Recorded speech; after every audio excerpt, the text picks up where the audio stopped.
Con quien conoce tu rostro tampoco te posee. Te excavo en hondas noches. Muy cerca estoy de ti. Yo lo digo recitar e religare, Ana dice recitar e religare, creo que está bien pronunciado como ella lo dice.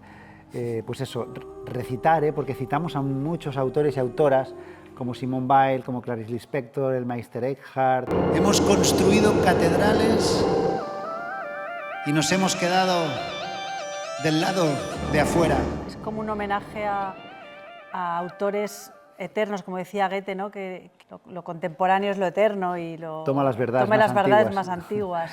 Y religare, ¿no? Que nos parece que es un poco esta idea que no está clara, pero parece que es una de las posibilidades de que la religión venga de esa palabra. He decidido entregarme a la celebración del insomnio.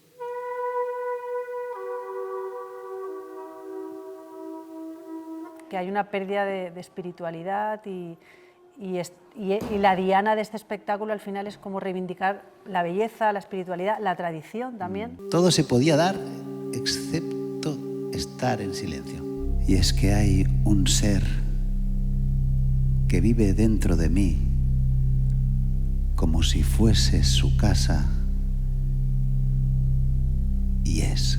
Astro Azul, Preludio a la lentitud y Recitare Religare al final hablan de lo mismo, o sea, le damos la vuelta un poco a lo mismo y de hecho pues podría ser hasta una trilogía. Si Astro Azul y Preludio tienen ya su contraparte en disco, que está editado en vinilo, y la idea con este proyecto, con Recitare Religare, pues también es editarlo en disco. Esta casa convertida en mi alma debe estar sola y callada para que pueda surgir una atmósfera de milagro.